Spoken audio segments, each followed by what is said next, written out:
Welcome to the biology class. In the previous video, we started the topic Invertebrata and learned the phylum Porifera. In this video, we are going to learn two more invertebrate phyla. They are phylum Cnidaria and phylum Ctenophora. Phylum Cnidaria and Ctenophora show lot of similarities. Both are diploblastic organisms. Members of both the phyla are diploblastic and they show tissue grade of organization. Let us begin with phylum Cnidaria. Phylum Cnidaria was previously called as Coelenterata. The members show radial symmetry.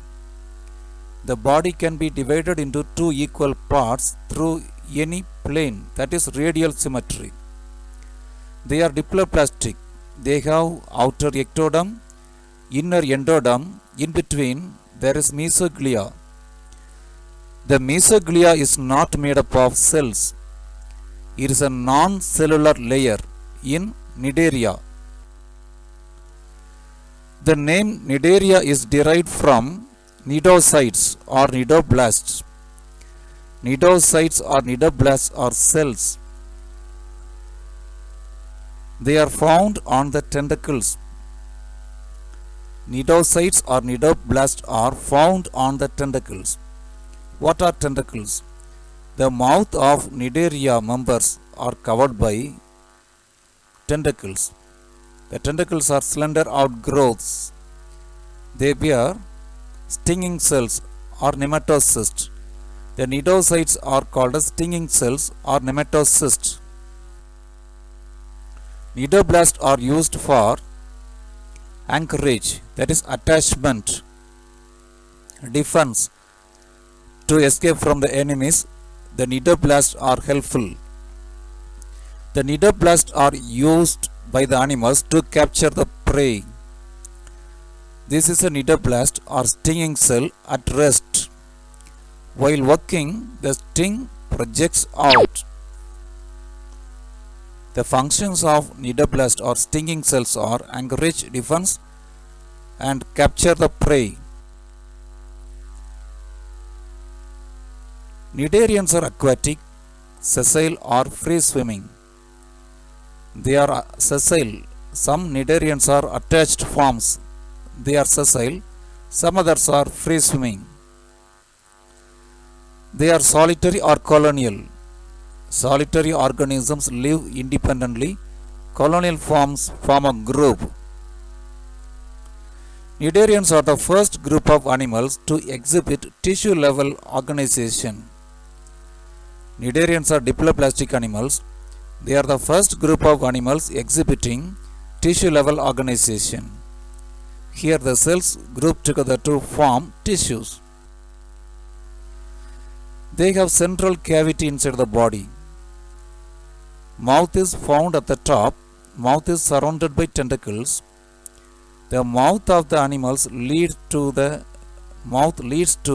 a central cavity called as gastrovascular cavity or coelenteron. Coelo means cavity, enteron represents digestive system. The central cavity helps in digestion. So the cavity is called a coelenteron or gastrovascular cavity. Mouth is a single opening called hypostome which serves the process of ingestion and egestion. Mouth is a single opening. It performs two functions. One is ingestion, that is intake of food.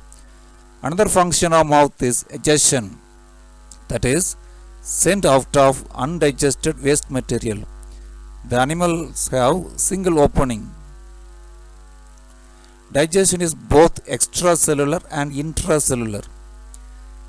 Intracellular digestion takes place inside the cell. Extracellular digestion takes place outside the cell. The nerve cells are branched and form a nerve net. There is no brain in the nervous system of cnidarians. The nervous system is primitive type. It is formed of diffused nerve net. Cnidarians exhibit two basic body forms. One is polyp, another one is medusa. Polyp and medusa are the two body forms of cnidarians. The polyp is sessile and cylindrical. Sessile means attached form. The medusa is umbrella shaped and free swimming. Example of polyp: Hydra, Adamsia. Jellyfish is an example for medusa. Some cnidarians exist in both forms.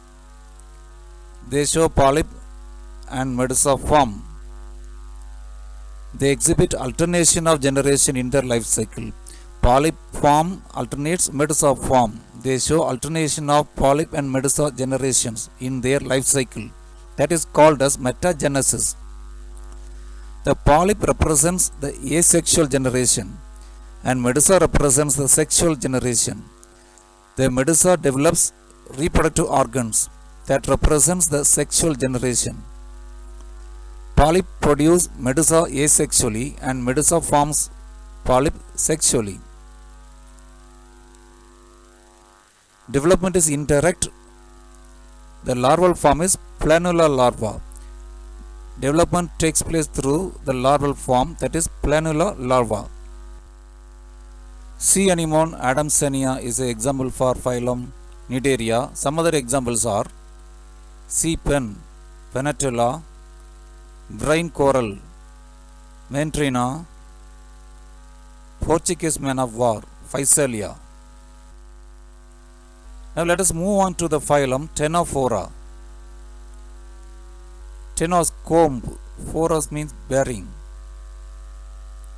They have 8 external row of ciliated comb plates.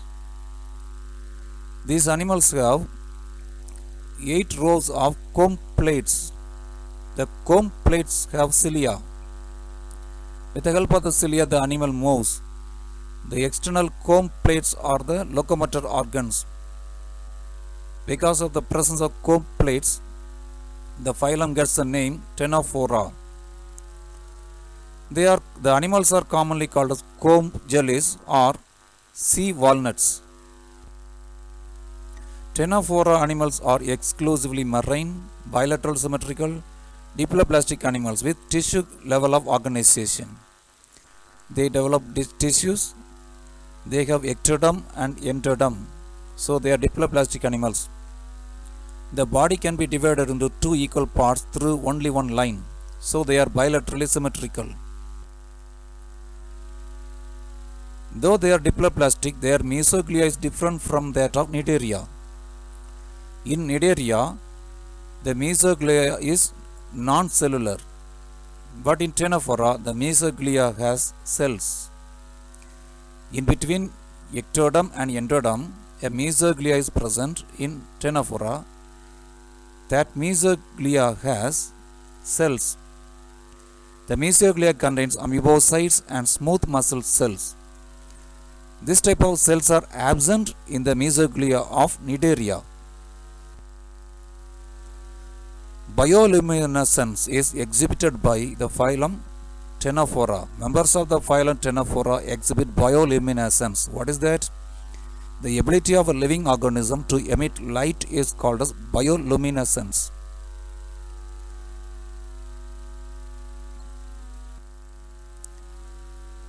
The members lack nematocysts, but they have special cells called lasso cells or colloblasts.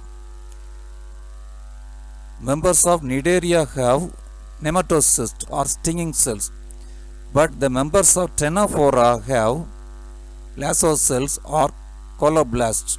They help in food capture. Digestion is both extracellular and intracellular.